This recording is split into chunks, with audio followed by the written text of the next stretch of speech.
जैसे आजकल हर चीज़ घर बैठे मिल जाती है, ऑनलाइन मिल जाती है, वैसे अगर सपनों की भी होम डिलीवरी मिल जाए तो कैसा लगेगा। सपनों की होम डिलीवरी इसी शीर्षक से एक आधुनिक उपन्यास की रचना की है ममता कालिया जी ने, जो आधुनिक हिंदी की विख्यात कथाकार या उपन्यासकार हैं। 2016 में हाल ही में रचित यह उपन्यास है जिसमें चित्रण किया गया है आधुनिक जीवन की समस्याओं का, आधुनिक जीवन शैली से उत्पन्न समस्याओं का। मनुष्य जीवन में कभी कभी सब कुछ खो देता है, निराश हो जाता है, हार जाता है, लेकिन ये हारना जीवन का अंत नहीं है। मनुष्य फिर से सपने देखता है, छोटे छोटे सही सपने देखता है और उन सपनों को पूरा करने में फिर जीवन जीने लगता है। इस उपन्यास के नायक तथा नायिका सर्वेश तथा रुचि, ये दोनों भी जीवन में बीती हुई बातों को भूल जाते हैं और फिर से आगे बढ़ने का प्रयास करते हैं। तो इन्हीं दोनों की कहानी है, विशेषकर ये नायिका प्रधान उपन्यास है। रुचि की कहानी है सपनों की होम डिलीवरी। तो देखते हैं इस उपन्यास का सारांश तथा विशेषताएं। सपनों की होम डिलीवरी, यह ममता कालिया का लघु उपन्यास एक सच्ची घटना से प्रेरित है। ममता जी ने इस सच्ची घटना के बारे में लिखा है। कुछ समय पहले विदेश की एक लोकप्रिय पाक कला विशेषज्ञ नाइजेला लॉसन और उसके पति साची के झगड़े की चर्चा सरेआम हुई थी। दोनों मशहूर हस्तियां थीं। झगड़े में पति साची ने नाइजेला की गर्दन पकड़ ली। यह सब एक रेस्टोरेंट में हो रहा था। मीडिया ने दृश्य कैमरे में कैद कर लिया। तब साची अपनी सफाई में कहता रहा, मैंने गर्दन पकड़ी थी लेकिन दबाई नहीं। यह देखो, नाइजेला रो भी नहीं रही है। नाइजेला ने उसी दिन साची का घर छोड़ दिया।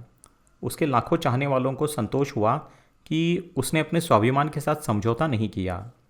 विदेश की यही घटना इस उपन्यास का मुख्य बिंदु है। तो देखते हैं इस उपन्यास के पात्र कौन कौन से हैं। रुचि शर्मा जो नायिका है, मशहूर पाक कला विशेषज्ञ है, आयु 40 वर्ष।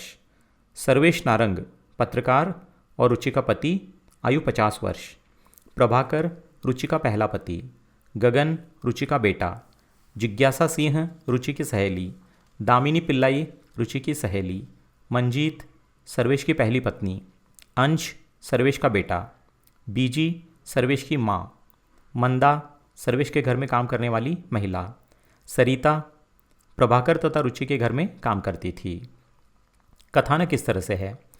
उपन्यास की नायिका रुचि एक पाक कला विशेषज्ञ है। रुचि का पहला विवाह बिना उसकी सहमति के उसके दादा दादी ने जल्दी में तय कर दिया था जब वह एमए कर रही थी। उसका पति प्रभाकर शराबी, क्रूर और दुराचारी था। उसके लिए शादी का मतलब शरीर था जो वह कहीं भी जाकर प्राप्त कर लेता। इसलिए रुचि पति का घर छोड़ देती है। तलाक की कठिन प्रक्रिया में 5 साल गुजर जाते हैं। फिर बड़ी बाधाओं में अपनी शिक्षा पूर्ण करती है। कोई अच्छी नौकरी न मिलने पर कई साल भटकने के बाद उसे टीवी चैनल पर रसोई कला का शो करने का प्रस्ताव मिलता है। प्रस्तुतिकरण का कौशल उसने विदेशी चैनलों पर शो देखकर सीखा था। अब इस शो से उसे नाम, पैसा और प्रतिष्ठा मिलती है। इसी बीच उसके माता पिता एक के पीछे एक गुजर जाते हैं। तब उसे पहली बार जीवन में एकाकीपन खलने लगता है और अकेलेपन से बाहर निकलने की कोशिश करती है। सोचती है, बहुत झेल लिया अकेलापन, नया साथी चुनने में कोई बाधा तो नहीं है, बस अपने मन को समझाना है। रुचि को एक साथी की तलाश है जो सर्वेश के रूप में उसे मिलता है। सर्वेश नारंग 50 वर्ष का एक खोजी पत्रकार है। उसका भी अपने क्षेत्र में नाम है। 3 साल पहले वह अपनी पत्नी से अलग हो चुका है। अपने बेटे अंश को भी खो चुका है।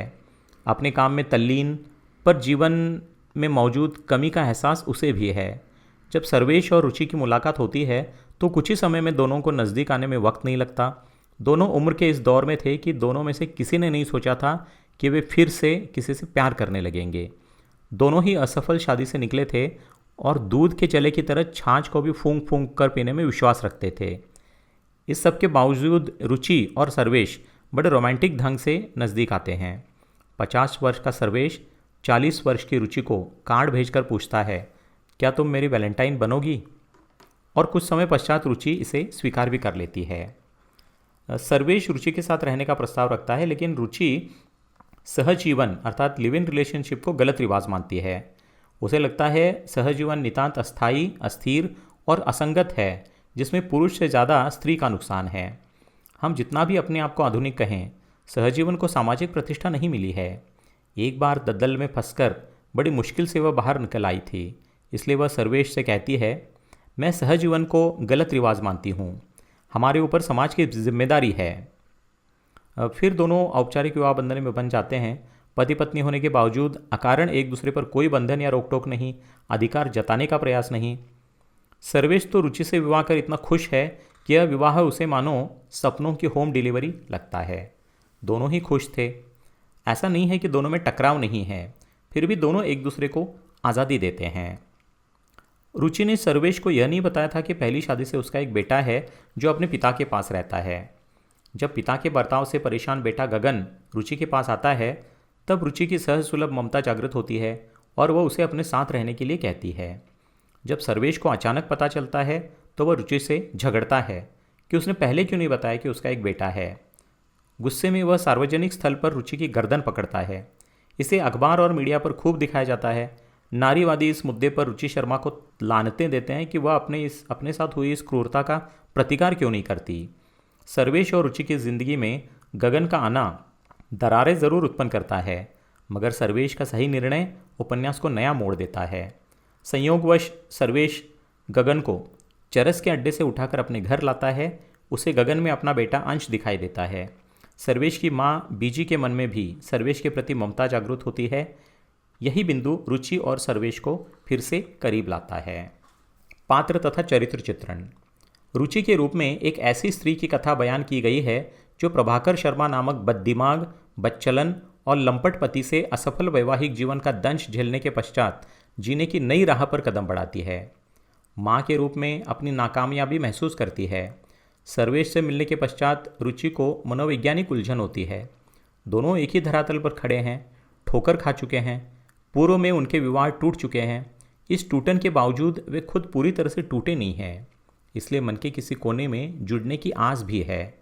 पति की प्रताड़ना ने रुचि को तलाक लेने पर मजबूर किया था। उसके बाद उसने पाक कला विशेषज्ञ के तौर पर अपनी पहचान बनाई और बैंक बैलेंस भी बढ़ाया। दूसरी तरफ पत्नी के हाथों बार बार अपमान झेलने वाले सर्वेश ने भी शादी टूटने के बाद खोजी पत्रकारिता के अपने करियर को गुम नहीं होने दिया। उपन्यास के इन दो पात्रों के जीवन में समस्याएं बेशुमार हैं। उनके अपने सामाजिक, मानसिक और आर्थिक संघर्ष भी हैं। यहाँ तक कि प्रियजनों की मौत भी है। इसके बावजूद उपन्यास का मूल स्वर सकारात्मक है, पॉजिटिव है। सर्वेश का एक संवाद है, मुझे अतीत से, अतीत जीवियों से चिढ़ है, मैं आज भी जीने वाला इंसान हूँ। स्त्री और पुरुष मनोविज्ञान पर लेखिका की ज़बरदस्त पकड़ है और यही वजह है कि हर पात्र स्वाभाविक लगता है। उपन्यास में रुचि के पूर्व पति प्रभाकर की पुरुष वर्चस्ववादी मानसिकता दिखाई देती है। प्रभाकर की नज़र में स्त्री की छवि एक समर्पित, सहनशील स्त्री की थी। वह मानता है कि अगर पुरुष के पास अतिरिक्त पौरुष है तो वह पत्नी के अलावा अन्य स्त्रियों से भी रिश्ते बना सकता है। इसलिए वह अक्सर दोस्तों के बीच शेखी बघारता है, I am surplus for my wife. समस्याओं का चित्रण। परिवार विघटन का बच्चों पर प्रभाव। उपन्यास में परिवार विघटन से उत्पन्न होने वाली समस्या का चित्रण है। टूटते परिवारों का असर बच्चों पर ज़्यादा पड़ता है। ऐसा नहीं है कि जो बच्चे टूटे हुए परिवार से आते हैं वे ही नशे की गिरफ्त में आते हैं, लेकिन उनकी संभावना अधिक होती है। नशे में डूबने वाले युवक अपनी ज़िंदगी बर्बाद कर रहे हैं और साथ में अपने परिवार को भी तबाह कर रहे हैं। इसके अलावा उपन्यास आधुनिक शहरी जीवन में मौजूद एकाकीपन, समाज का दबाव, काम का दबाव, असुरक्षा इत्यादि सभी पहलुओं को छूता है। स्त्री मुक्ति आंदोलन। आज स्त्री मुक्ति आंदोलन का क्षेत्र व्यापक हो गया है। आर्थिक दृष्टि से महिलाओं में आत्मनिर्भरता की भावना का संचार हो गया है। स्त्री को एहसास हो रहा है कि उसके जीवन का अधिकतर समय रसोई में कटता है। रुचि का एक संवाद है जो वह शायद गंभीरता से नहीं, मजाक में अपनी सहेलियों से कहती है कि बेवकूफ़ लड़कियों, क्या तुम्हें नहीं मालूम, हिंदुस्तानी औरत की गुलामी की नींव रसोई घर में ही पड़ती है। लेखिका यह भी बताना चाहती है कि नारी की स्वतंत्रता समाज के लिए उपयोगी है।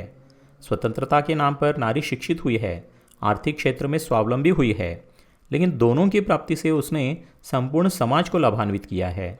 नारी घर की सीमा के बंधन से बाहर जरूर निकली है, लेकिन उसका हेतु घर और परिवार का कल्याण ही है। वह पति की सहयोगिनी है, सहगामिनी है। मीडिया का प्रभाव। आजकल मीडिया कैसे जनजीवन में हावी है यह भी उपन्यास दिखलाता है। किसी का भी व्यक्तिगत क्षण व्यक्तिगत नहीं रहा है। आप हमेशा कैमरे की नज़र में हैं और आपके व्यक्तिगत पलों को कभी भी कोई भी संसार के सामने ला सकता है। उपन्यास के रचनाकार संयोग से महिला है, लेकिन इस उपन्यास में केवल नारी का चित्रण नहीं है। नायिका रुचि आधुनिक है, पर सर्वेश के साथ लिव इन रिलेशनशिप के प्रस्ताव को स्वीकार नहीं करती।